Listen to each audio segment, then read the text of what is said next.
தங்காத தமிழ் என்று சங்கே முழங்கு. அவையோர் அனைவருக்கும் என்னுடைய பணிவான வணக்கங்களை தெரிவித்துக் கொள்கின்றேன்.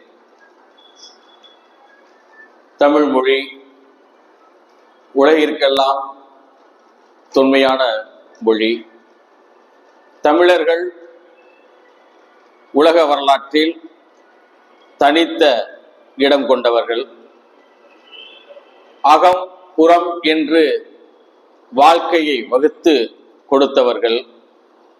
யாதும் ஊரே யாவரும் கேளீர் என்ற ஒரு பொதுவான சிந்தனையோடு உலகளாவிய மனிதநேயத்தை போற்றி வாழ்ந்தவர்கள்.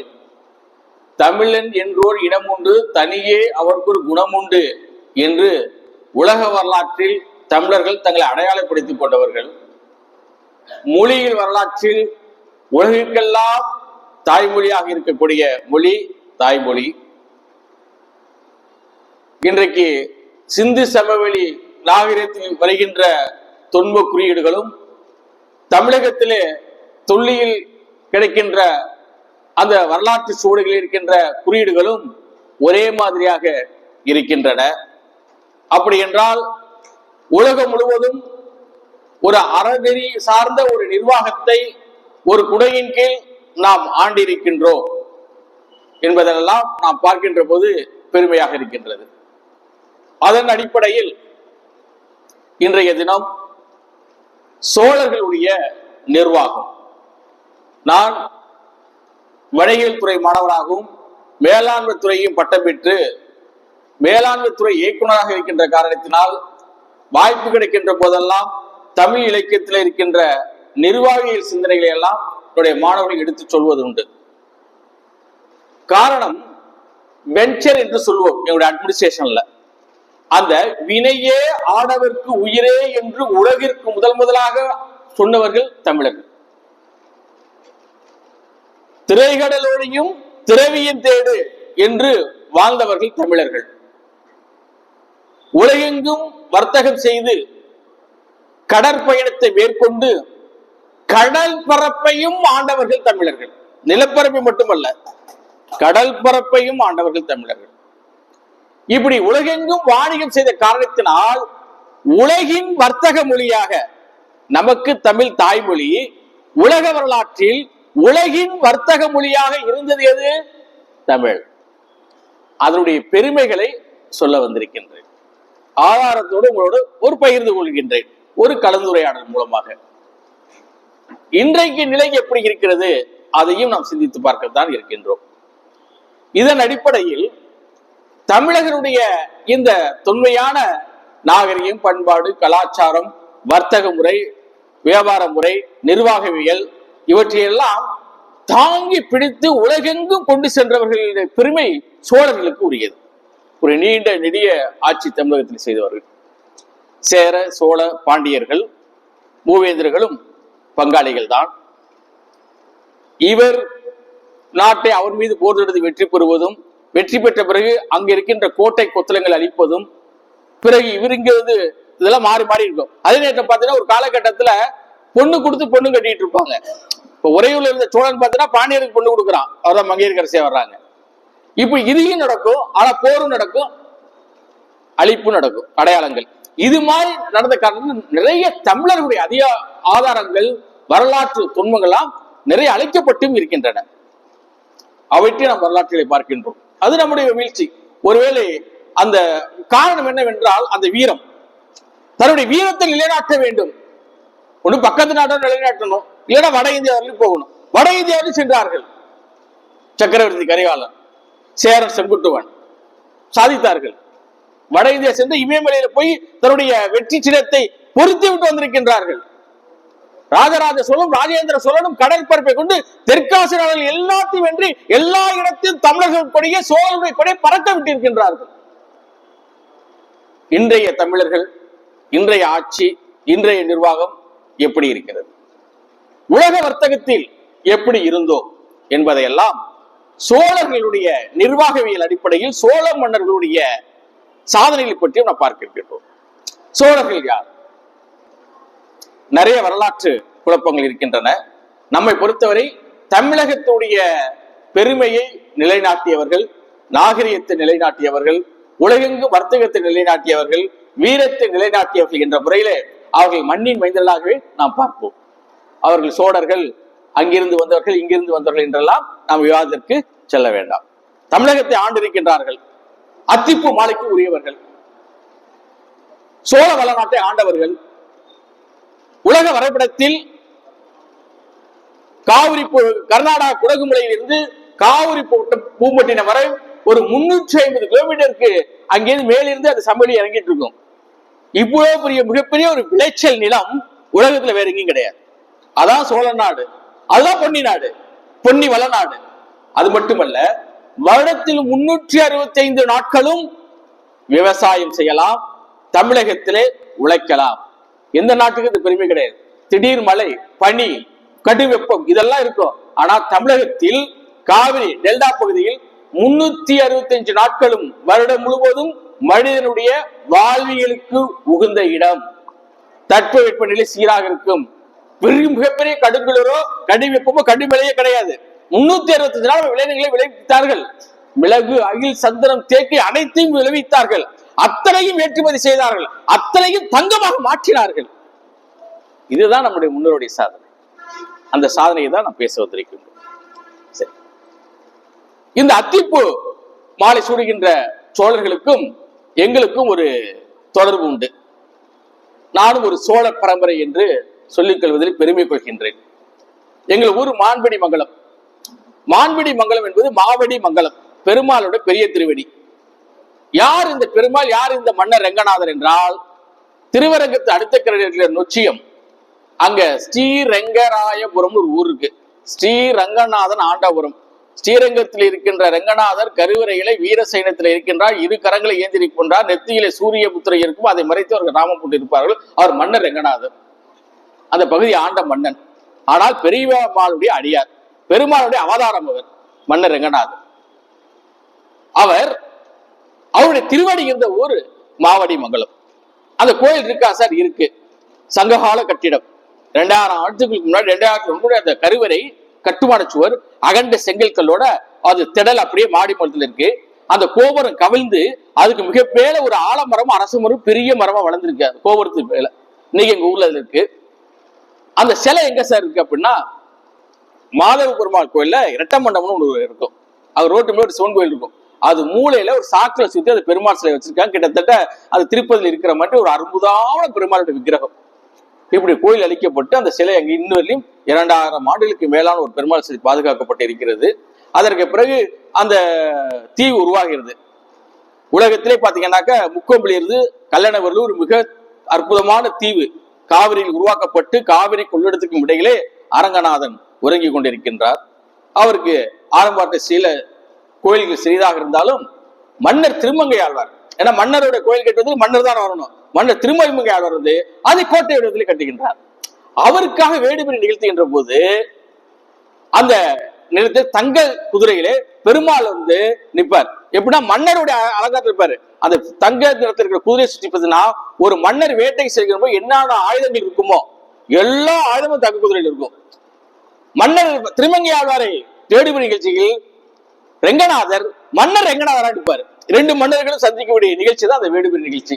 இதையெல்லாம் அங்கே பக்கத்திலே நிற்பேன். நான் போய் தங்க குதிரை பக்கத்திலே நிற்குவேன். போலீஸ் எல்லாம் சொல்லிட்டு ஐயத்தை சொல்லிட்டு எனக்கு பரிவட்டமா கட்டுவாங்க. ஆனா திருவரங்கத்துல மேட்டுத்தல் இருக்கக்கூடிய அந்த காளியம்மன் கோயில் இருக்கு. முனீஸ்வரர் கரகத்துக்கு ஆட வேண்டிய நம்ம குழந்தைன்னு சொன்னப்ப அந்த சாமியார் கேட்டப்போ குழந்தை தான் என் கோழி கொடுனாரு. என்னை பிறந்து 1 வயசுல கோழி தானமா கொடுத்துட்டாங்க. பிறக்கிறது முன்னாடியே சத்தியம் பண்ணிட்டாங்க கோழி கொடுத்துறேன்னு. திருப்பணி கோயில் கொடுத்ததுனால இன்னைக்கு கோயில் திருப்பணியும் நம்ம செஞ்சுக்கிட்டு இருக்கிறோம். அந்த வகையில இதான் திருவரங்கத்துடைய ஒரு வரலாறு. வெளியில அதிகமா வெளிப்படாத வரலாறு. இதை பற்றி நிறைய ஆய்வுகள் செய்து கொண்டோம். கோயில் ஒழுகல் வரலாறு நிறைய செய்திகள் இருக்கின்றது.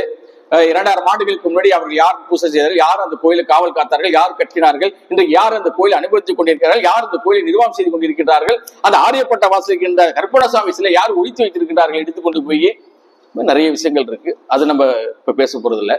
இதுல அத்திப்பூ மாலை திருவரங்கத்துல மேலூர் ரோட்ல கொள்ளடக்கரையில மண்டபம் ஒன்று இருக்கு. பெருமாள் வருஷத்துல ஒரு நாள் மண்டபத்துக்கு வருவார். அந்த மண்டபத்து பக்கத்துல ஒரு பெரிய அத்தி மரம் இருக்கும்.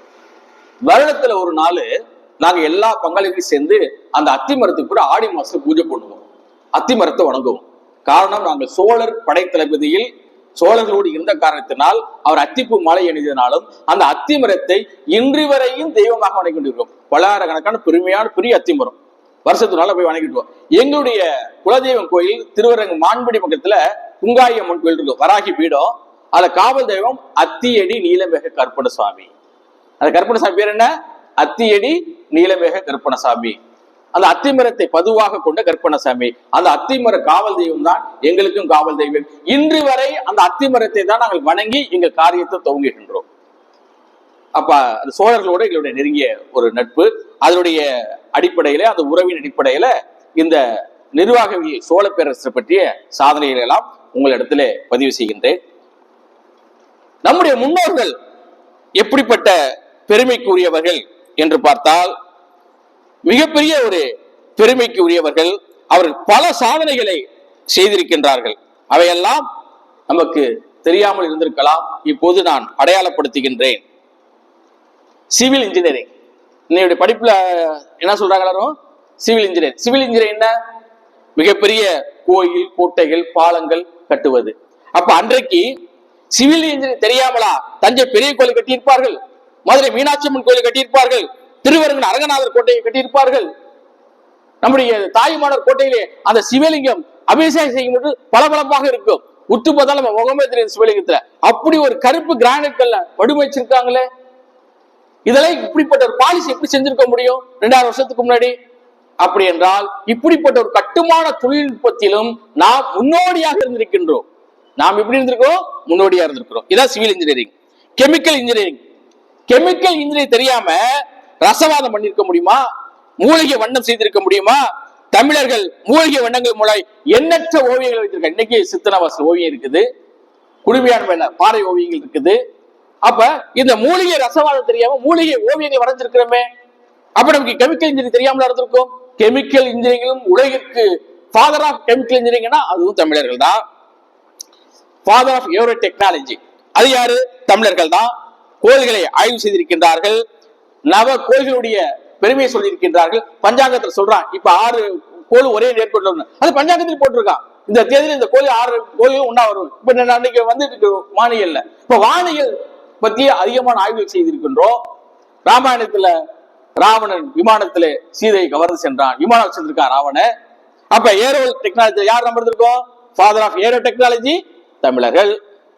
Father of mathematics. மேத்தமெட்டிக்ஸ் தெரியாம நம்ம கணக்கு படிச்சிருக்க முடியுமா? வானிலை படிச்சிருக்கோமா? ஜோதிடம் படிச்சிருக்க முடியுமா? பஞ்சாங்க கணக்கு போட்டிருக்க முடியுமா? அப்ப ஃபாதர் ஆஃப் மேத்தமெட்டிக்ஸ் யாரு? தமிழர்கள். எக்ஸ்ப்ளோசிவ் இன்ஜினியரிங் தெரியாமல் குடைவரைகள் ராக்கெட் டெம்பிள் பண்ணிக்கோமே. எத்தனை குடைவரை கோயில் அமைச்சிருக்கிறோம்? மதுரை, புதுக்கோட்டை, இங்க பல்லவர்கள் குகை கோயில், மலைக்கோட்டையில குடைவரை கோயில்கள். இந்த explosive engineering, father of explosive engineering நாம தானே செஞ்சிருக்கிறோம். மெட்டல் இன்ஜினியரிங், எத்தனை ஆபரணங்கள் நம்முடைய மன்னர்கள் அந்த சிற்பங்கள் வடிக்கின்ற போது தெய்வ சிற்பங்கள் எத்தனை வகையான ஆபரணங்கள் அணிந்திருக்கின்றார்கள். ஹீல் சிற்பம் முதற்கொண்டு பார்த்திருக்கிறேன். எவ்வளவு ஆடை அணிகள் நினைச்சிருக்காங்க, எவ்வளவு ஆயுதங்கள் செஞ்சிருக்கோம், எவ்வளவு உபகரணங்கள் இந்த கோயில் இருக்குது. இன்றைக்கு இரும்பை கண்டுபிடித்தது 18ஆம் நூற்றாண்டு நம்ம சிலபஸ்ல புக்ல படிச்சுட்டு இருக்கோம். அப்ப நம்ம தாத்தன் பாட்டம் கூட்டெல்லாம் 2000 வருஷத்துக்கு முன்னாடி பேப்பர்ல கத்தி பேப்பர் போட்டிருந்தான். எவ்வளவு பெரிய ஆயுதங்கள் செய்திருக்கோம், எவ்வளவு பெரிய போர் வாள்கள், 20 கிலோ இருக்கக்கூடிய வாள்கள் எல்லாம் தூக்கி நிறுத்தி இருக்கிறாங்களே. இன்னைக்கு ஒத்தக்கடையில பெரும்படுகு முத்திரையர் 18 கிலோ இடைவாள் சுத்தினார், கல்வெட்டுல இருக்குது. அப்ப எவ்வளவு பெரிய வாள்கள் சுத்தி இருக்காங்க நம்ம முன்னோர்கள். ஏன் அதை பத்தி நம்ம இல்ல. அப்ப ஃபாதர் ஆஃப் மெட்டல் இன்ஜினியரிங் யாரு? தமிழர்கள். ஃபாதர் ஆஃப் அனாட்டானமி தெரியாமல் சித்த மருத்துவம் செஞ்சிருக்க முடியுமா? நாடி ஜோதிடம் பண்ணிருக்க முடியுமா? நாடி வைத்து பார்த்திருக்க முடியுமா? அப்ப சித்த வைத்திற்கு முன்னோடியா இருக்கமே அந்த அனாட்டானமி, ஃபாதர் ஆஃப் அனாட்டானமி தமிழர்கள். நியூராலஜி தெரியாமல் நாடி வைத்து பார்த்துக்க முடியுமா? நாடி நரம்பு எத்தனை இருக்குன்னு திருமூலர் எண்ணி எண்ணி கொடுத்திருக்கிறாரு. அப்ப அந்த ஃபாதர் ஆஃப் நியூராலஜி யாரு? தமிழர்கள். ஃபாதர் ஆஃப் சைக்காலஜி தெரியாம டெலிபதி செயல்படுத்திருக்க முடியுமா? புலவர் பாடுறாரு, காவிரியில வடக்கிலிருந்து என்னுடைய நண்பருக்காக ஒரு இருக்கை வைத்திருங்கள், அவனு என்னோடு வடக்கிருந்து அவன் நோன்பு இருப்பான் என்று சொன்னார்களே, எப்படி நடந்தது? Telepathy, father of psychology. தமிழர்கள் மாஸ்டர் ஆஃப் ஆர்ட்ஸ் தெரியாம தமிழ் இலக்கம் பண்ணியிருக்க முடியுமா? சங்க இலக்கியங்கள் 3 சங்கம் நடந்துச்சு சொல்றாங்க. முதல் சங்கம் இடைச்சங்கம் கிடைக்கலாம், ஆனா 3வது சங்கம் தமிழில் நடந்ததுக்கு நமக்கு இலக்கிய ஆதாரங்கள் கிடைச்சிருக்கு. அப்ப அந்த இலக்கியங்கள் படிச்சிருக்கோமே, ஃபாதர் ஆஃப் ஆர்ட்ஸ் நம்ம பண்ணிருக்கோமே, பிசினஸ் அட்மினிஸ்ட்ரேஷன் தெரியாம வியாபாரம் நடந்திருக்குமா? இன்டர்நேஷனல் ட்ரேடு பண்ணிருக்கோம், எக்ஸ்போர்ட் பண்ணிருக்கோம், இம்போர்ட் பண்ணிருக்கோம், வரி விதிச்சிருக்கிறோம். அப்ப trade of commerce, father of trade and commerce தமிழர்கள், ஃபாதர் ஆஃப் பிசினஸ் அட்மினிஸ்ட்ரேஷன் தமிழர்கள் வந்திருக்காங்களே. சார்ட்டர்ட் அக்கவுண்ட், இன்னைக்கு எல்லாத்துக்கும் எவ்வளவு சம்பளம் இன்னைக்கு சார்ட்டர்ட் அக்கவுண்ட் படிச்சு பாஸ் பண்றதே பெரிய விஷயம். 1% தான் ரிசல்ட் வருது எவரி இயர் சார்ட்டர்ட் அக்கவுண்ட் இல்ல. அது தேவை நம்ம கணக்கு பதிவு செஞ்சிருக்கோமே, கல்வெட்டுல செஞ்சிருக்கிறோம், எவ்வளவு வரவு எவ்வளவு செலவு பண்ணி இருக்கிறோம். வியட்நாம்ல கூட அந்த கல்வெட்டு கிடைச்சிருக்கு. சாம்பிரான் வியாபாரம் ஒரு வர்த்தகம் இதோட வரவு செலவு நோட்டு அங்க கல்வெட்டுல பதிவு பண்ணிருக்காங்க. அப்ப ஃபாதர் ஆஃப் சார்ட்டர்ட் அக்கவுண்ட்லயும் நம்ம தமிழர்கள் இருந்திருக்கோம். இப்படி இன்றைக்கு இருக்கின்ற அனைத்திலுமே நம்ம என்ன பண்ணிருக்கோம்? ஒரு மிகப்பெரிய எல்லா துறைகளையும் சாதனை செய்திருக்கின்றோம். ஆனால் அவை டாக்குமெண்டேஷன் செய்யப்பட்டதா? நம்முடைய கல்வி முறையில் இவையெல்லாம் பாடத்திட்டத்தில் வைக்கப்பட்டதா? இல்லையே. அதற்காக தான் இந்த தலைப்பை இன்றைக்கு தமிழ் சங்கத்துல ஐயா அமைச்சர் உதயகுமார் ஐயாவிடம் பேசி இன்றைக்கு தலைப்பை வாங்கி இதெல்லாம் உங்களிடத்தில் சொல்ல வேண்டும். உங்களுக்கு நிறைய தெரிந்தவர்கள் இருப்பார்கள். இதை அடிக்கடி பேசி பேசி இதையெல்லாம் பாடத்திட்டத்தில் கொண்டு வர வேண்டும். இந்த புத்தகங்கள் எல்லாம் நான் ஜமால் கல்வி பேராசிரியர்கிட்ட போவேன், ஒரு போன் பண்ணி சொல்லிடுவாரு, ஜமால் கல்வியில வாங்கிக்குவாங்க. பல கல்லூரிகளுக்கு நான் கொண்டு கொடுத்துட்டு வந்திருக்கேன் புத்தகங்கள்லாம். ஏன் இதெல்லாம் எழுதிட்டு ஏன் பேசுறோம்? தமிழர்களுடைய சாதனைகள் அடையாளப்படுத்த வேண்டும். மூவேந்தருடைய சேர சோழ பாண்டியருடைய சாதனைகள் அடையாளப்படுத்த வேண்டும். நமக்கு தெரியணும், நம்ம தாத்தா பாட்ட கூட்டா எப்படி ஆட்சி பண்ணலாம், இன்னைக்கு எப்படி ஆட்சி இருக்கு, இன்னைக்கு சமுதாயம் எப்படி இருக்கு, இன்னைக்கு தொழில்துறை எப்படி இருக்கு என்பதையெல்லாம் நீங்கள் தெரிய வேண்டும், தெரிந்து கொள்ள வேண்டும் என்பதற்காகத்தான் இந்த செய்திகளெல்லாம் உங்களிடத்திலே நான் பதிவு செய்கின்றேன். அடுத்தது சோழர்களை பத்தி ஒரு அற்புதமான கல்வெட்டு உத்திரமேர் கல்வெட்டு. அருமா சொல்றாங்க, அந்த உத்திரமேர் கல்வெட்டுல உறுப்பினரார் தகுதி உடையவர்கள் யார், தகுதி இல்லாதவர்கள் யார் என்று தெளிவா சொல்லியிருக்காங்க. குறைந்தது கால்வேலி நிலம் உடையவராக இருத்தல் வேண்டும், தமது சொந்த நிலத்தில் வீடு கட்டு குடியிருப்பவராக இருக்க வேண்டும், 35 வயதுக்கு மேற்பட்டவராகவும் 70 வயதுக்கு உட்பட்டவராக இருக்க வேண்டும், செயல்திறன் வாய்ந்தவராக இருக்க வேண்டும், கல்வியர் உடையவராக இருக்க வேண்டும், நல்லொழுக்கம் உடையவராக இருக்க வேண்டும், நேர்வழியில் பொருள் ஈட்டி வாழ்ந்து வருவராக இருக்க வேண்டும், கடந்த 3 ஆண்டுகளில் உறுப்பினராக தேர்ந்தெடுக்க பெறாதவராக இருக்க வேண்டும். இப்படி இருந்தால் அந்த குடவேலை முறையிலே அவரை தேர்ந்தெடுக்கலாம். உறுப்பினர் இல்லாதவருக்கு, ஏற்கனவே வாரிய உறுப்பினராக இருந்து கணக்கு காட்டாதோர், நிறைய பேர் அமைப்பு நடத்தி கணக்கு காட்ட மாட்டாங்க, அவருக்கு எலிஜிபிள் கிடையாது. அவருடைய உறவினருக்கு பெரும் பாதகங்கள் புரிந்தோர், ஒரு கட்சியில கூட திராவிட கட்சியில கணக்கு காட்டலன்னு சொல்லிட்டு ஒருத்தர் பிரிஞ்சுட்டே வந்துருவாரு.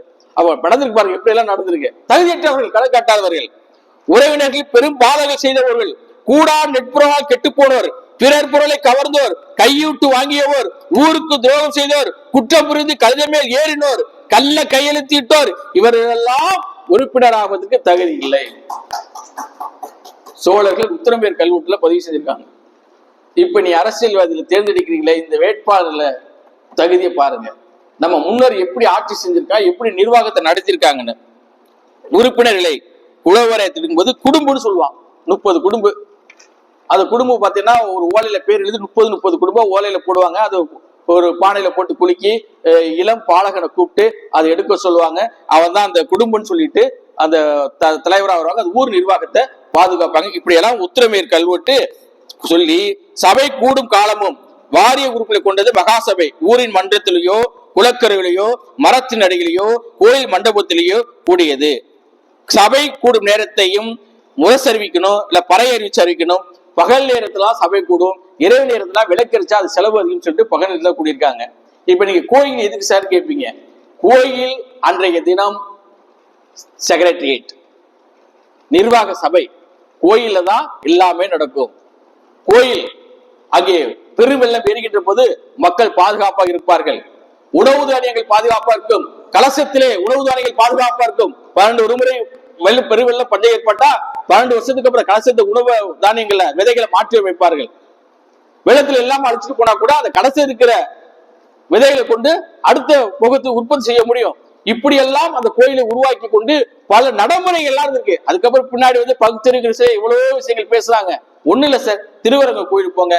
பெருமாளுடைய மருத்துவர் யாரு? பெருமாளுடைய மருத்துவர் யாரு?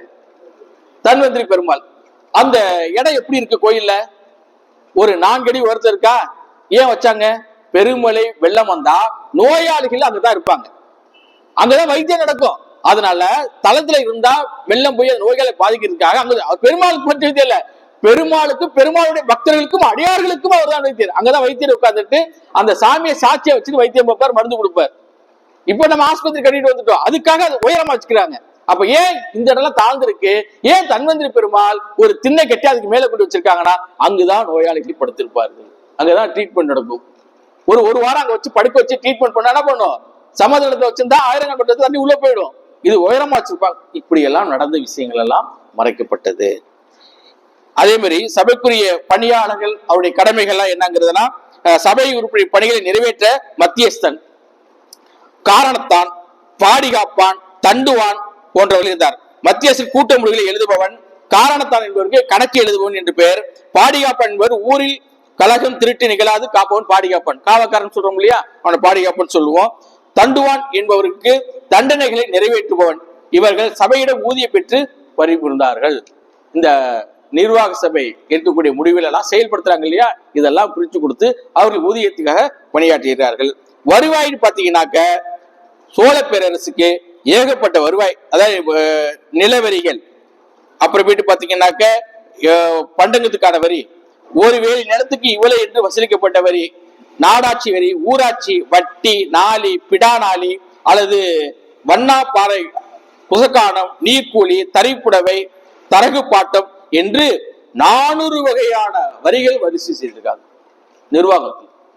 அது பட்டம் இந்த படை நிர்வாகத்துல பாத்தீங்கன்னா, படை நிர்வாகத்துக்கு சோழ மன்னர் தலைவரா இருப்பாங்க, அதுக்கப்புறம் அமைச்சர்கள் வருவாங்க, அதுக்கப்புறம் நீதி பெருமாளை பாத்தீங்கன்னா அது ஒரு மிகப்பெரிய அற்புதமான நீதி பெருமாளை. அது நீங்க சொல்லணும்னாக்க முற்கால சோழர்கள்ல மணிநீதி சோழனை சொல்லலாம். மணிநீதி சோழர் கதை உங்களுக்கு தெரியும். அப்ப நீதி நிர்வாகவியலில் முன்னோடி யார் பாத்தீங்கன்னாக்க சோழர்கள். தன்னுடைய மகன் ஒரு பசுங்கன்ற தேரிட்டு கொண்டுட்டாங்கிறதுக்காக அந்த பசு ஆராய்ச்சி மணி அடிச்சதுனா தன்னுடைய மகனையே தேருக்கு பலி கொடுக்கின்றான். இது மணிநீதி சோழன். ஆனாதான் உயர் நீதிமன்றத்தை சென்னையில அந்த மணிநீதி சோழனுடைய சிலை இருக்கும். ஆனா நீதி வழங்கும் போது அதை பாக்குறாங்களா என்னன்னு தெரியல. ஆனாலும் நம்மளை பாக்குறப்ப பார்த்து இப்படி நம்ம முன்னோர்கள் வாழ்ந்திருக்கான், இப்படி நீதி சொல்லியிருக்கான், பொதுமக்களுக்காக மக்களுக்காகவே வாழ்ந்திருக்கான் என்பதை நம்முடைய உள்ளத்திலே பதிவு செய்து கொள்ளலாம். ஏன்னா நீதித்துறை விமர்சனம் செய்யக்கூடாது.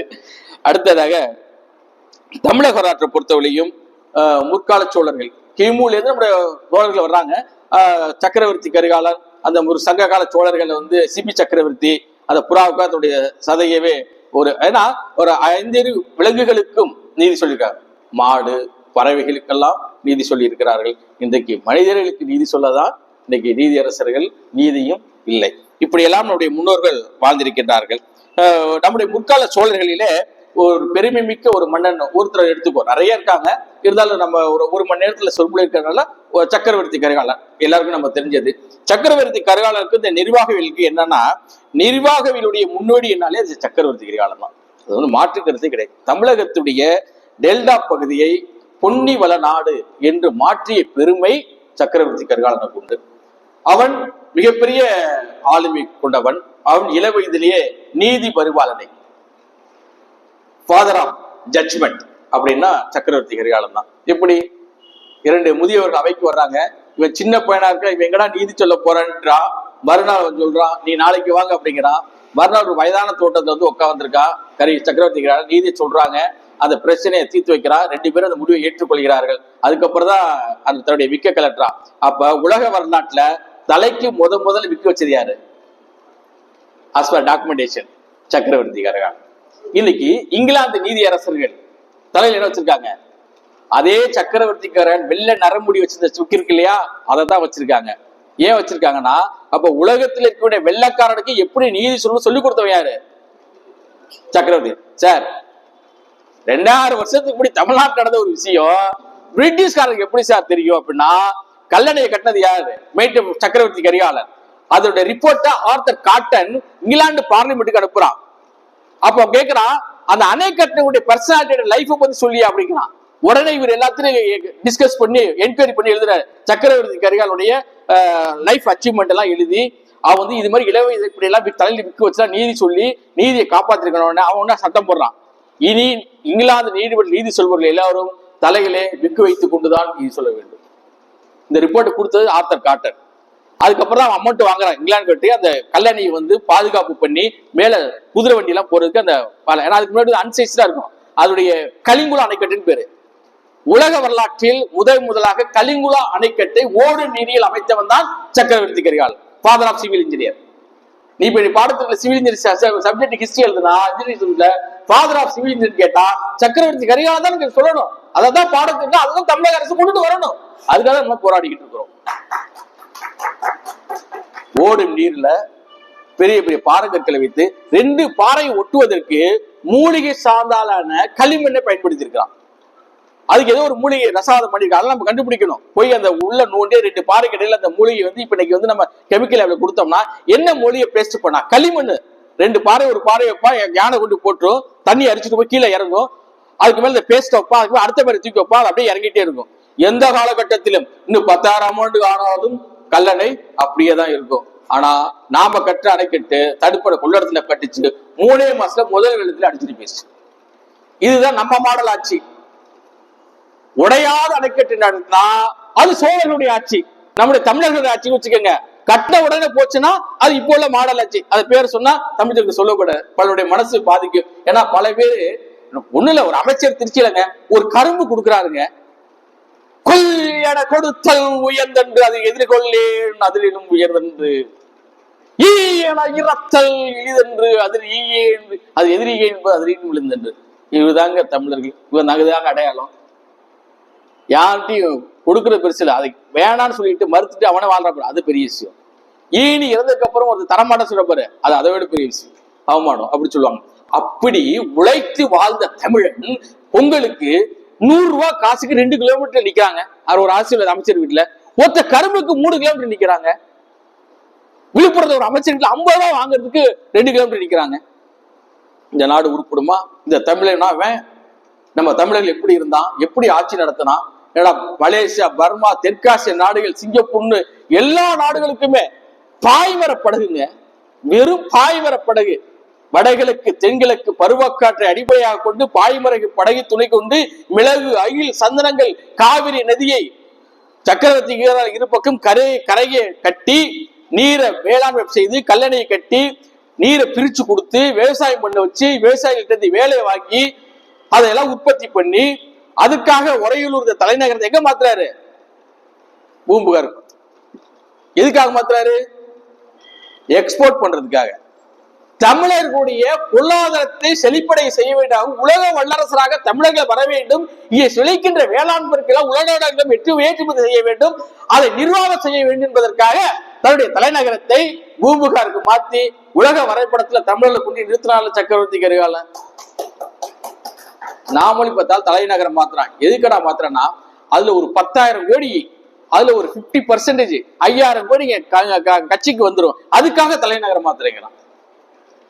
எவ்வளவு கொடுமை! இன்றைக்கு பூம்புகாரை ஆய்வு செய்கிறார்.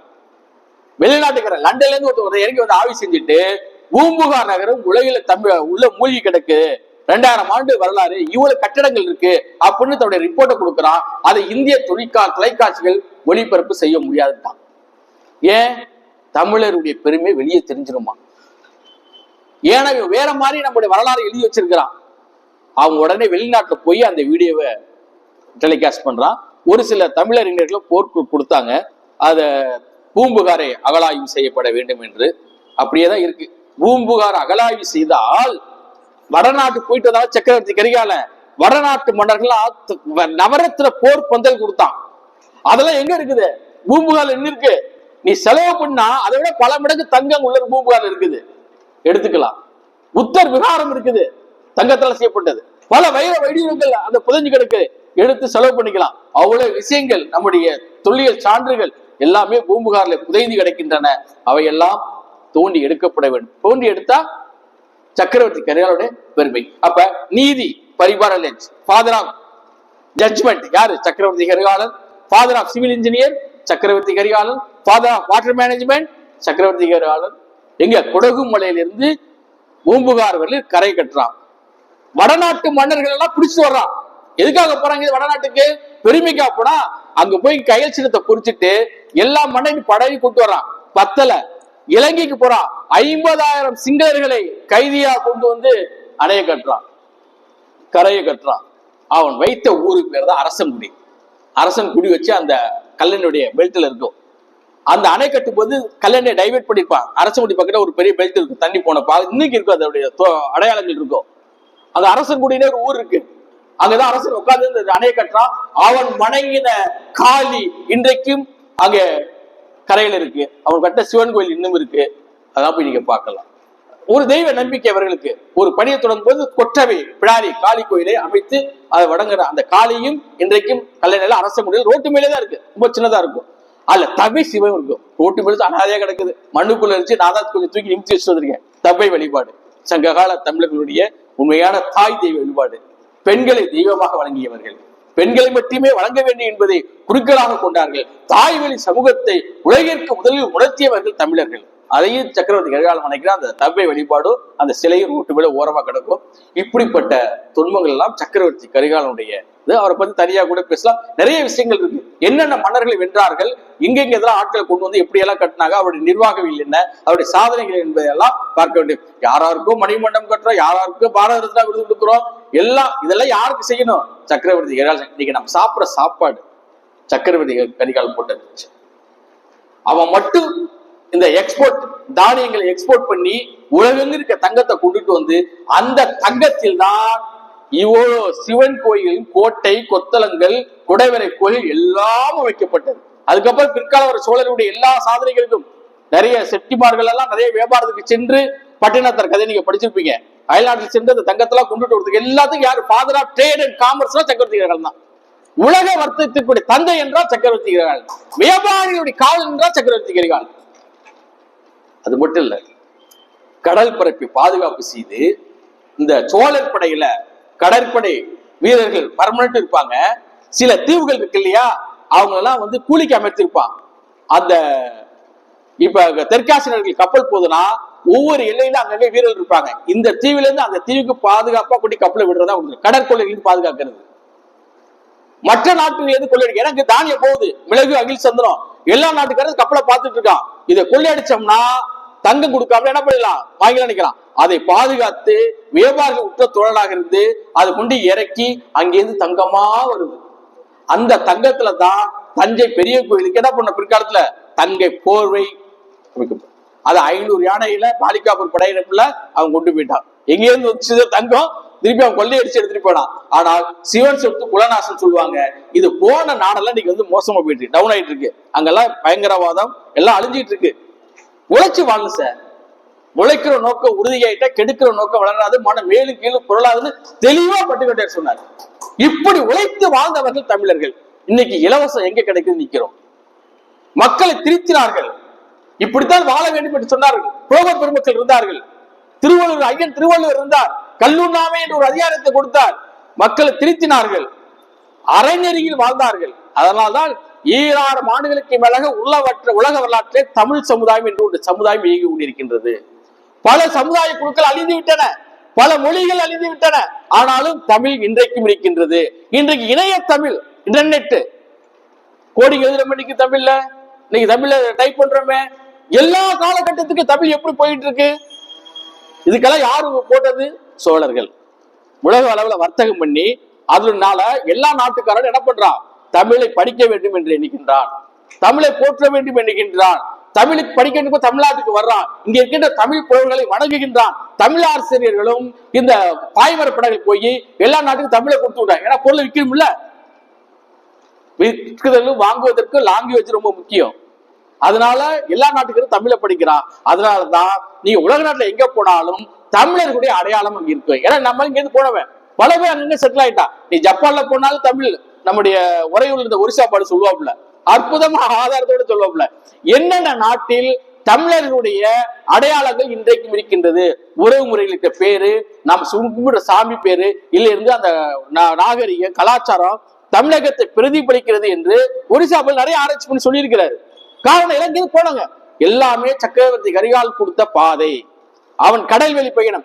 ஆனா இப்ப வரலாறு நம்ம படிக்கிறோம். இந்தியாவைக்கு கடல்வெளி கண்டுபிடித்தவர் யார்? இந்தியாவை கண்டுபிடித்தவர் யார்? கொலம்பஸ் அப்படிங்கிறான். அப்ப சக்கரவர்த்தி கரிகாலன் என்ன பண்ணா, ராஜராஜ சோழன் என்ன பண்ணா, ராஜேந்திர சோழன் என்ன பண்ணா, இவன் இந்த நூற்றாண்டியா 2000 வருஷத்துக்கு முன்னாடி எல்லா நேரங்களும் நம்ம போயிட்டு வந்துட்டோம் ஐயா. உலகம் முழுக்க எக்ஸ்போர்ட் பண்ணையா. இன்னைக்கு இருக்கின்ற நிர்வாகம் எப்படி இருக்கு? எக்ஸ்போர்ட் ரொம்ப கம்மி, ஏற்றுமதி ரொம்ப கம்மி, இறக்குமதி ரொம்ப அதிகமா பண்ணிட்டு இருக்கான். பொருளாதாரம் போயிடுச்சு. டாலருக்கு நிகரான மதிப்பு 90 ரூபாய் தாண்டி போயிட்டு இருக்கு. இந்திய பொருளாதாரம் வீழ்ச்சி அடைஞ்சிட்டு இருக்கு. சக்கரவர்த்தி கரிகாலன், ராஜராஜ சோழன், ராஜேந்திர சோழன் ஆட்சி காலத்தில் இந்திய பொருளாதாரம் தமிழுடைய பொருளாதாரம் உலக பொருளாதாரத்துடைய வல்லரசாக இருந்தது. அப்போ உலக வல்லரசு பொருளாதாரம் யாரு? தமிழர்கள். அதனால்தான் தமிழ் மொழி உலகெங்கு இன்னைக்கு இளமையா இருக்கு. ஏன்னா அந்த பொருள் இருக்கிறதுனால எல்லாரும் போட்டுக்கிறான். புலவர்களுக்கு பொண்ணு பொருளா வாங்கி கொடுக்க எடுத்து கொடுக்கிறான் மன்னர்கள். எப்படி கொடுத்தா? இந்த வர்த்தகம். உலகெங்கும் செய்த வர்த்தகத்துல வந்த பொண்ணை கொண்டு போய் யார் கொடுக்குறா? தமிழ் கொடுக்குறா. தமிழை வளர்த்த புலவர்களுக்கு கொடுக்குறா, வறியவர்கள் கொடுக்குறான். அங்கே கோயிலும் கோட்டையும் கட்டுகிறான். அப்படி கோயிலும் கோட்டையும் கட்டுகின்ற போது மக்களுக்கு வேலை வாய்ப்பு. இப்ப விவசாயி காவிரி ஆத்துல உற்பத்தி பண்றான், அவனுக்கு எக்ஸ்போர்ட் வருமானம் கிடைக்குது. மத்தவனுக்கு எல்லாம் என்ன பண்றது? வந்த தங்கத்தை கூட ஒரு கோயிலை கட்டுறாங்க. ஒரு கோயில் கட்டுறான். கோயில் கட்டும் போது என்ன ஆகுது? கற்கள், அதுல குவாரி, அதுல பாதி பேர் வேலை வாய்ப்பு கிடைக்குது. அந்த கோயிலை கட்டி போது பணியாளர்களுக்கு ஊதியம் கிடைக்குது. அந்த பணியாளர்களுக்கு அடுத்ததாக அந்த கோயிலை கட்டதுக்கு அப்புறம் அந்த ஊழியர் செய்யறாங்கல்ல, கோயில ஊழியர் செய்யறாங்கல்ல, அவங்களுக்கு வேலை வாய்ப்பு கிடைக்குது, அவங்களுக்கு பொருளாதாரம் கிடைக்குது. டெய்லி மக்கள் தான் வழிபாடு செய்யறான். அந்த கோயில தான் குருகுலம் கல்வி போதிக்கப்படுகிறது. அந்த கோயில தான் கூட்டங்கள் நடத்தப்படுகிறது. அந்த கோயில் தான் ஊர் பிரச்சனை பற்றி விவாதிக்கப்படுகிறது. அந்த கோயில் தான் மாவட்ட ஆட்சியரகமாகவும் இருக்குது. இப்படி கோயில் கோயில் மட்டுமாக இல்லாமல் கோயில் நிர்வாகமாகவும் கல்விக்கூடமாகவும் இப்படியெல்லாம் இருந்த கோயிலுக்கு வாரி வாரி தமிழ் மன்னர்கள் சோழர்கள் வழங்கினார்கள். அதனால்தான் கற்றளி கோயிலாக கட்டினார்கள். தஞ்சை பெரிய கோயிலாக இருக்கட்டும், கங்கை கொண்ட சோழபுரமாக இருக்கட்டும். தஞ்சை பெரிய கோயிலுக்கு அப்புறமேட்டு சங்கை கொண்ட சோழபுரத்தை ஏன் கட்டுறா? அடுத்த தலைவர் உருவாக்குற ஒரே இடத்துல இருக்கக்கூடாது.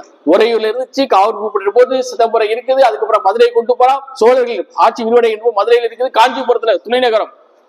இப்ப சேட்டலைட் சிட்டின்னு சொல்றீங்களே, இந்த சேட்டலைட் சிட்டியை முதல்ல அமைச்சது சக்கரவர்த்தி கரிகாலன் தான். இவன் 66 வேலி இருக்கிறான். பெரிய பிரச்சனை ஆரம்பத்துல இருந்தே பங்காளி பிரச்சனை. இந்த வேலியெல்லாம் கூட்டிட்டு போய் நேரா காஞ்சிபுரத்துல போய் காஞ்சிபுரம் ஏகாதனாரை வணங்கிட்டு அவர்கிட்ட செண்டாயிரம் வாங்கிட்டு தான் இமயமலையில போய் எல்லா மலையிலும் வெற்றி கொண்டு மிகப்பெரிய சக்கரவர்த்தியா வர்றான். அது மட்டும் இல்லாம இந்த வேலிகளை கொண்டு போய் யாரு? நம்ம கொடும்பாளூர் வேலி, விராலிமலை இருக்காங்க இல்லையா, இவங்க எல்லாம் கொண்டு போய் காஞ்சிபுரத்துல துணை நகரம் என்று ஒண்ணு அமைச்சு இவெல்லாம் அங்க குடியமர்த்திட்டு அதுக்கப்புறம் இமயமலை போறான். ஏன்னா அங்க சோழ நாட்டை இங்க வச்சோம்னாக்க இவன் பங்காளிகளை பிரச்சனை பண்ணுவான்னு எல்லா பக்கம் அடிச்சு கொண்டு போய் காஞ்சிபுரம் உட்காரிச்சு அதுக்கப்புறம் இமயமலை கொண்டு போறான். அப்ப துணை நகரம் என்ற திட்டத்தை முதல் செயல்படுத்தியவன் சக்கரவர்த்தி கரிகாலன். சேட்டலைட் சிட்டி நீங்க சொல்றீங்க இல்லையா, துணை நகரம், இதையும் உருவாக்கி கொடுத்தவன் சக்கரவர்த்தி கரிகாலன். அவரை எல்லாம் போற்ற வேண்டும், வணக்கம். நான் சில நேரம் பூஜையில வழிபாடு நினைச்சு பார்ப்பேன். அப்படியே ஒரு காவிரி கரையில அப்படி யானையில அவர் சக்கரவர்த்தி கரிகாலன் வரும் மாதிரியே அவர் இன்னைக்கும் அந்த காவிரியை பாதுகாத்துக் கொண்டிருக்கின்றார், விவசாயிகளுடைய வாழ்வாதாரங்களை பாதுகாத்துக் கொண்டிருக்கிறார் என்று நான் என் உளப்பூர்வமாக அவரை தரிசனம் செய்வேன். என்னுடைய சக்கரவர்த்தி கரிகாலன் என்ற நூலே அது கதை எழுதினேன். ஏன்னா நம்மள உப்பிட்டவரை உழவுனை இன்னைக்கு நம்ம சோறு திங்கிறோம். ஆண்டாண்டு காலம் 2000 வருஷமா நம்ம முன்னோர்கள் இந்த காவிரி நீரை வகைப்படுத்தி பொன்னி வள நாடாக இந்த நெல் உற்பத்தி செய்து சோழ நாடு சூரியடித்து என்று எத்தனை பேர் பசியாத்திருப்பாரு. அப்படிப்பட்ட பெருமகனர் வணங்கிட்டு பூஜை பண்ணும்போது அவர் பேர்ல 4 போற்றியை சொல்லி பண்ணும்போது அவருடைய கற்பனை படி பார்க்கும்போது இன்றைக்கும் அவர் காரிக்கரையிலே அந்த யானையின் மீதுதான் உருவமாக அவர் சித்தராகத்தான் இருக்கின்றார். அவரு பையத்துள் வாழ்வாங்கு வாழ்பவர் பெருவெள்ளர் சொன்ன பெருமான் மாதிரி அவரையும் ஒரு தெய்வமாகத்தான் இன்று வணங்கி கொண்டிருக்கின்றோம். அதே மாதிரி பாத்தீங்கன்னாக்க இன்றைக்கு வரி வகையில பாத்தீங்கன்னா உங்களுக்கு அந்த ஒரு சில முக்கியமான பேர்களை மட்டும் அவர் எப்படி எல்லாம் பண்ணியிருக்காங்கிறத உங்களுக்கு சொல்லணும். அந்த சோழர்கள் காலத்துல பாத்தீங்கன்னாக்க பெண்களுக்கு அரசாங்கத்துக்கு அதிகமா கிடையாது, ஒரு அந்த பொருள் தான் அதிகமா இருக்காங்க. ஒரு சில நேரத்துல குந்தவை நாச்சியார் போன்ற பிராட்டிகள்லாம் நிர்வாகத்துல கொண்டு வந்திருக்கிறாங்க. வணிக குழுக்கள் கொண்டு வந்திருக்காங்க. அந்த வணிக குழுத்துல பாத்தீங்கன்னா செட்டிகள், செட்டி பிள்ளைகள், சுவரர்கள், கந்தளிகள், பத்திரர்கள், கவுண்டசாமிகள், சிங்கம், சிறுபுலி, வலங்கை வாரியன் ஆகியவர்கள்லாம் இருந்திருக்கிறார்கள். இவர்கள்லாம் மயிலாப்பூர்ல ஒரு கூட்டத்தை பேசி ஒரு கல்வெட்டு செய்திருக்கிறது. காட்டூரை வீரப்பட்டினமா மாற்ற வேண்டும், எல்லா வரிகளிலிருந்து விலக்களிக்க வேண்டும், ஊதியத்தை இரட்டிப்பாக்க வேண்டும் என பல தீர்மானங்களை மயிலாப்பூர்ல இவங்களை போட்டு தீர்மானம் எடுத்திருக்காங்க. இதெல்லாம் 1000 வருஷத்துக்கு முன்னாடி. இன்னைக்கு அந்த மயிலாப்பூர்ல கோயில் அந்த கல்வெட்டு இருக்கு. வணிகர்கள் மாநாடு இதுவும் அப்பயே நடந்திருக்கு. அவர்கள் அரசனோட கோரிக்கை வைத்திருக்கின்றார்கள். அவையெல்லாம் ஏற்கப்படுகிறது. அதே மாதிரி திருமணம் கணிகள் எனப்படும் சோதனை திருமண நாளையும் வேலைகளையும் கணிப்பார். திருமண மாலையில் நடைபெறுவதில்லை. பெண்ணை கையப்பற்று முதல் உரிமை தாய் மாமனுக்கே உரியது. இதெல்லாம் இந்த சோழர்களுடைய கலாச்சாரங்கள். உடன்கட்டை ஏறுகின்ற பழக்கம் இருந்திருக்குது. அதே மாதிரி வெள்ளம் வந்தால் முரசரித்து மக்களுக்கு தெரிவிக்கிறது, இதெல்லாம் அவங்க செஞ்சிருக்கிறாங்க. நம்ம காவிரி கரையிலிருந்து அடிக்கடி வெள்ளம் ஏற்பட்டு இந்த லால்குடி மணக்கால் அந்த பகுதிக்கு நிறைய பேரு நீங்க திண்டுக்கல் குடிபெயர்ந்திருக்காங்க. இப்போ நம்ம திண்டுக்கல் ஐயா இருக்காரு இல்லையா, அவங்களுடைய 1900 போய் பார்க்கும்போது அவங்க அப்பா பேர் பார்த்தீங்கன்னா லால்குடி மணக்கால் இருக்கு. என்ன ஆச்சுன்னு கேட்டாங்க, இவங்க எல்லாம் இந்த வெள்ளத்தின் பாதிக்காம 4 தலைமுறைக்கு முன்பாக திண்டுக்கல்ல போய் குடியேறிட்டாங்க. இப்ப நான் மாடுவின் மகளை சொல்றேன் கருப்பணசாமி, திண்டுக்கல்ல இருந்து கரியாப்பட்டிலிருந்து ஒவ்வொரு ஆண்டும் கிட்டத்தட்ட ஒரு 200-300 பேர் வேலை எடுத்துட்டு வருவாங்க. என்னன்னா நாங்கெல்லாம் முன்னாடி 150 வருஷம் தான் குடியிருந்தோம். வெள்ளத்தினுடைய தொல்லை காரணமா நாங்க கரியாப்பட்டி போனாலும் வருஷத்துல ஒரு நாள் அங்க கும்பிட வருவோம். எங்க குலதெய்வ கோயிலுக்கு வருவோம்னு சொல்லிட்டு சேலத்துல இருந்து வருவாங்க, பெங்களூர்ல இருந்து வருவாங்க. அதிகமா அந்த திண்டுக்கல் நல்ல மேடான பகுதி, இங்க இருந்து அங்க போயிருக்காங்க. அது மாதிரி நிறைய பேர் லால்குடியில இருந்து அது மாதிரி இடப்பெயர்லாம் நடந்திருக்கு. இப்ப இந்த 100 ஆண்டு 150 ஆண்டுகளுக்கு முன்னாடி இவ்வளவு வெள்ளம் வந்திருக்குன்னா 2000 வருஷத்துக்கு முன்னாடி நினைச்சு பாருங்க எப்படி வெள்ளம் வந்திருக்கும். அதுல எப்படி சக்கரவர்த்தி அணை கட்டியிருப்பாங்க, இவ்வளவு பெரிய அணையை உயர்த்தி கட்டியிருப்பாங்க. கொள்ளிடம் என்ற ஒன்று உருவாக்கி அதுக்கப்புறம் அதை தீவு உருவாகி அதை அரங்கதனான வச்சு இல்லைன்னா நம்மளால தீவை பிளாட்டு போட்டுருவான். தீவில் உள்ள மணலை வெட்டி வைத்து காவிரிக்குள்ள ஒன்னாக்கிடுவான்னு சொல்லிட்டு ரெங்கநாதர் இல்லைன்னா இந்த தீவு கிடையாது. நம்ம சிந்தாமல நிக்க முடியாது, அடிக்கிற வெள்ளத்துக்கு போயிருக்க எல்லாமே. அது அரங்கநாதர் அங்க இருந்து அது கோயில் கோட்டாயம் அது புனிதமா வச்சிருக்கிறாங்க. அப்படி நம்மளால 2000 அடி 1000 அடிக்கு போர் போட்டு அந்த சுற்றுச்சுவர்கள் பாதிக்கக்கூடிய ஒரு சூழல் இருந்துட்டு இருக்கு. காவிரி ஆத்துல இந்த திருவரங்க கோயிலை பாதிக்காத அளவுக்கு ஆழ்துறை குடார்கள் அதிகமா பண்ணக்கூடாது, மணல் அள்ளக்கூடாது. இதையெல்லாம் நம்ம கடத்துல நம்ம தான் சொல்லணும். ஏன்னா நம்மளாம் காவல்கார, நம்ம கொஞ்சமாவது முன்னோர்களை நினைச்சு கட்டின கோட்டையை பாதுகாக்கணும்னு சொல்லி அரசாங்கத்துக்கு உரிய அளவில் நம்மள கோரிக்கை மனுவில் அனுப்ப வேண்டும். இதையும் நம்ம செய்ய வேண்டியது நம்முடைய கடமைகள் இருக்கு. தாய்லாந்து நாட்டுல குமான் லுக் பட் என்ற இடத்துல சோழருடைய செப்பு காசு ஒன்று கண்டெடுத்திருக்காங்க. இன்னைக்கு அந்த அருங்காட்சியகத்தில் இருக்கு. அதுல ராஜேந்திர சோழருடைய காசுகள் இருக்கும். சதுர வழிவினது ஆகிய இந்த காசில் புலிச்சுண்ணம் இருக்கும், யானை குதிரை போன்ற விலங்குகள்லாம் இருக்கும். இன்னைக்கு இது தாய்லாந்து நாட்டுல இந்த காசு இருக்கு. நம்ம நாட்டில நிறைய நாணயங்கள் வரலாற்று நிறைய பேர் இருக்கிறாங்க, காசுகளை கலெக்ட் பண்ணிட்டு இருக்காங்க. அயல் நாடுகளையும் சோழருடைய நாணயங்கள் இருக்கு. அந்த ஒன்றை மட்டும் காட்டுறேன். இந்த நாணயங்கள் வருஷத்தை இன்னைக்கு தாய்லாந்துல அடங்காச்சு இந்த ராஜேந்திர சோழருடைய நாணயங்கள் இன்றைக்கு 1200 ஆண்டுகள் முடிவுள்ள நாணயங்கள் பாதுகாக்கப்பட்டுள்ளது. இதுக்கு இடையில ரே நாட்டு சோழர்கள் ஒருத்தர் இருக்காங்க. இப்ப ராஜராஜ சோழன், அவங்க அதுக்கு முன்னாடி விஜயால சோழன் இருக்காரு இல்லையா, விஜயால சோழனுக்கு உடைய தந்தை யாரு அப்படின்னு நான் ரொம்ப பேர்த்த கேட்டேன். சோ யாரும் சொல்ல முடியல. அதுக்கப்புறம் தான் அந்த ரே நாட்டு சோழர் மரம் பார்க்கும்போது இந்த அவருக்கு என்னன்னு சொன்னா யுவான் சுவாங் சூலியன் தன்னுடைய பயண குரூப்ல ஒரு குறிப்பு எழுதுறாரு. காவிரி தேசத்திலிருந்து வந்திய காசியப கோத்திரர்கள், கரிகால் சோழ பரம்பரையினர், இவர்கள் ரே நாட்டு சோழர்கள் என்று. அதுல சுந்தரானந்தான ஒரு மன்னன் இருக்கான். அவனை தன்னுடைய கல்வெட்டுல பதிவு செய்யறான். அதுல 3 மவன் இருக்கான். அதுல ஒருத்தன் ஒற்றியூர். எங்க இருக்கிறது ஒற்றியூர்?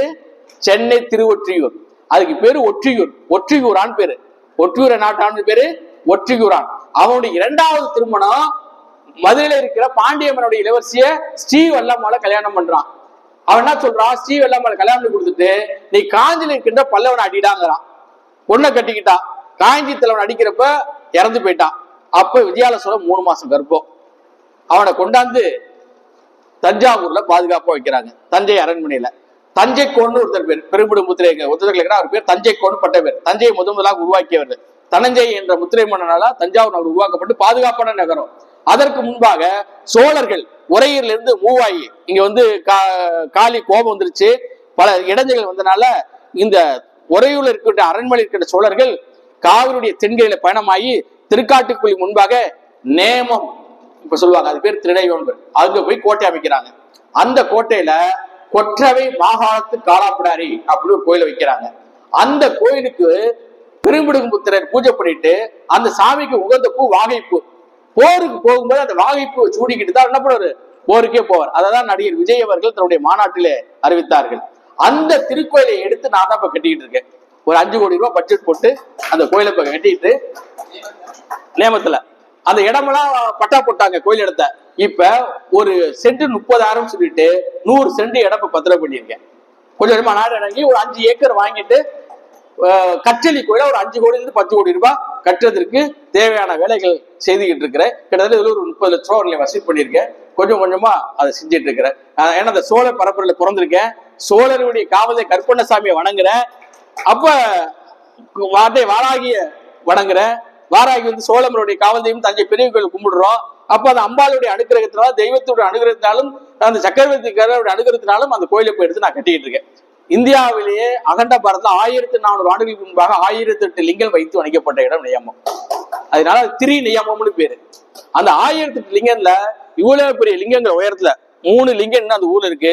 சின்ன சின்ன லிங்கம் 1961 காவிரி உடைப்புல பலமாநேரி உடைப்புல அந்த ஊர்க்காரங்க அந்த 1008 லிங்கம் ஒரு பெரிய 2 தலைமுறை மணல் திட்டு இருக்கும். அந்த காவிரி கரை அடைக்கிறதா லிங்கத்தோட கொண்டு போய் 40 அடி ஆண்டு உடப்புல போட்டாங்க. அதை எடுத்து தர சொல்லி திராவிட மாடல் அரசிடம் போராடி கொண்டிருக்கின்றேன். தொடர்ந்து அந்த 1008 லிங்கத்தை எடுக்க வேண்டும் என்பதற்காகவும் அதுவும் நிச்சயமாக செய்து முடிப்பேன். அடுத்ததாக அவர்கள் செந்தலைக்கு போறாங்க. தலைநகரம் செந்தலை இருந்து நாகத்தி திருவையாறு பக்கத்துல இருக்கும். நாகம் 3 ஆறு பிரியும் படமா இருக்கும். அப்ப நாகத்தி அடுத்த அரண்மனை. அதற்கு பிறகு அவர் வல்லம் போறாங்க. அது பேர் வல்லக்கோன் பேரு. வல்லம் ஏகோரி அம்மன் வல்லம் கோட்டை இன்றைக்கும் அது இருக்கு. அந்த வல்லம் கோட்டை ஒரு திராவிட மாடல் அதிகாரி ஒரு அரசியல்வாதி ஆட்டை போட்டு அந்த கோட்டையெல்லாம் அழிச்சிட்டாரு. கொஞ்சம் இருக்குது. அதையும் தொல்லியல் துறை எடுக்கணும்னு சொல்றீங்க. தஞ்சை மாவட்ட ஆட்சித்தலைவர் அனுமதி கொடுத்தால் அந்த கோட்டை சுவரை பாதுகாக்க நாங்கள் தயாராக இருக்கிறேங்கிறாரு. அதையும் முயற்சி செய்து கொண்டிருக்கின்றோம் வல்லம் கோட்டை பாதுகாப்பதற்காக. அதற்கு பிறகு தஞ்சாவூர் செய்கிறார்கள். அதனால் தஞ்சை கோட்டை என்று பெயர். தனஞ்சை என்ற முத்திரை மன்ன தஞ்சாவூர் கோட்டை உருவாக்குறான். அது திருமங்கை ஆழ்வார் பாடும்போது தஞ்சை நெடுமா கண்டேன் அப்படி ஒரு பெரிய சொல்றாரு. அந்த கோட்டை இப்ப அழிக்கப்பட்டு விட்டது. எங்க இருக்குன்னு தெரியல. திருமங்கை ஆழ்வார் தன்னுடைய பாசுரத்திலே தஞ்சையுடைய கோட்டை மதில்கள் எல்லாம் பத்தி பெருமையாக பாடுவார். அதற்கு அடுத்ததாக விஜயால சோழன். அவன் யாருன்னா ரொட்டியூரான். அவருடைய அப்பா யாரு? சுந்தராந்தா ரேநாட்டு. அந்த மரபுல வந்தவன். இந்த சுந்தராந்தா என்ன சொல்றான் தன்னுடைய கல்வெட்டுல? நாங்கெல்லாம் சக்கரவர்த்தி கையாளுடைய பரம்பரையினர். அதன் அடிப்படையில் அவர் சோழர்களாக வருகின்றார்கள். அவருடைய அடுத்த பறவை பிற்கால சோழர்களுடைய மரபாக தொடருது. இதுதான் ரேநாட்டு சோழர். கடப்பையில ஒரு கல்வெட்டு இருக்கு. அதுதான் தெலுங்குக்கு செம்மொழி அந்தஸ்து கொடுத்தது. அந்த கல்வெட்டு கடப்பையில கர்னூல் இல்லையா, அனந்தபுரி மாவட்டத்துல. அந்த கல்வெட்டு தான் இன்னைக்கு வந்து ரேநாட்டு சோழருடைய பெருமையை சொல்லக்கூடிய ஒரு கல்வெட்டு இருக்கு. ஏன்னு கேட்டா இப்ப நம்மால வரலாறு பேசுறோம் என்ன சொல்றான்னா இவர்கள் தெலுங்கு வந்தேரிகள் சோழர்கள் அப்படிங்கிறான். இதே தெலுங்கு மலையாளம் கன்னடம் ஒரு காலத்துல எல்லாம் ஒரே தமிழகம் தானே இருந்தது. ஒரே தமிழ் தானே இருந்தது. நீங்க மொழி அடிப்படையில் பாத்தீங்கன்னா காவிரி கரையில ஒரு மாதிரி மொழி பேசுவோம், தமிழை உச்சரிப்போம். கன்னியாகுமரி ஒரு மாதிரி பேசுறோம், திருநெல்வேலி ஒரு மாதிரி பேசுறோம், மதுரையில ஒரு மாதிரி பேசுறோம், சென்னையில ஒரு மாதிரி பேசுறோம். அது மாதிரிதான் கன்னடம் மலையாளம் எல்லாம். இதெல்லாம் ஒரே மொழி குடும்பங்கள். அந்த நதி நாகரிகம் நதி மாறி மாற மாற அந்த உச்சரிப்பு ஸ்லாங்கு மாறத்தான் செய்யும். இப்படி ஒரே குடும்பம் சேர சோழ பாண்டியனாக தமிழகத்தினுடைய மிகப்பெரிய பேரரசாக வாழ்ந்தவர்கள் சேர சோழ பாண்டிய மன்னர்கள். அவர்களிலே மிகவும் முக்கியமானவர்கள் சோழ பேரரசு. அவர்கள் நீண்ட நெடுங்காலமாக தமிழகத்தை ஆண்டார்கள், அறத்தின் வழி ஆண்டார்கள், நிர்வாகத்தை சிறப்பாக செய்தார்கள், பல பொருட்களை வெளிநாடுகள் ஏற்றுமதி செய்து உலக வர்த்தகத்துக்கு முன்னோடியாக இருந்தார்கள். அவர்கள் நிலப்பரப்பை மட்டும் ஆளவில்லை, கடல் பரப்பையும் ஆண்டார்கள் என்பதை இனி நாம் வரலாற்றில் பதிவு செய்ய வேண்டும். நம்முடைய பாடத்திட்டங்களிடையே நம்முடைய மாணவர்களுக்கு நம்முடைய சோழ பட்டருடைய மூவேந்தர் மன்னருடைய ஆட்சி நிர்வாகத்தை சொல்ல வேண்டும். அவர் அறத்தின் வழி ஆட்சி நடத்தினார்கள். ஆனால் இன்றைக்கு ஆட்சி அதிகாரத்தை டாஸ்மார்க்ல மதிவிட்டாதான் எனக்கு வருமானம் வரும், அதனால நான் மதிவிக்கிறேன்னு ஒரு அரசாங்கம் சொல்கிறது. ஆனால் இது அரசாங்கம் தமிழர்கள் அல்ல. தமிழர் ஆட்சி செய்கின்ற போது நிச்சயம் இது மாறும். பொருளை உற்பத்தி பண்ணணும், மக்களுக்கு வேலை வாய்ப்பு கொடுக்கணும், அறவழியில் சிந்திக்க வைக்கணும். இதற்கு தான் நமக்கு ஆட்சி அதிகாரம். இப்படித்தான் நம்முடைய மன்னர்கள் நம்முடைய முன்னோர்கள் நம்மளை ஆண்டார்கள். அப்படிப்பட்ட ஒரு ஆட்சி தமிழர்களுடைய ஆட்சி, தமிழர் மாண்பின் அடிப்படையில் வந்த ஆட்சி, அறத்தினுடைய ஆட்சி, சித்தனுடைய ஆட்சி மலர வேண்டும் என்பதற்காகத்தான் இந்த நூல்களை எல்லாம் நாம் தொடர்ந்து உருவாக்கி கொண்டிருக்கின்றோம்.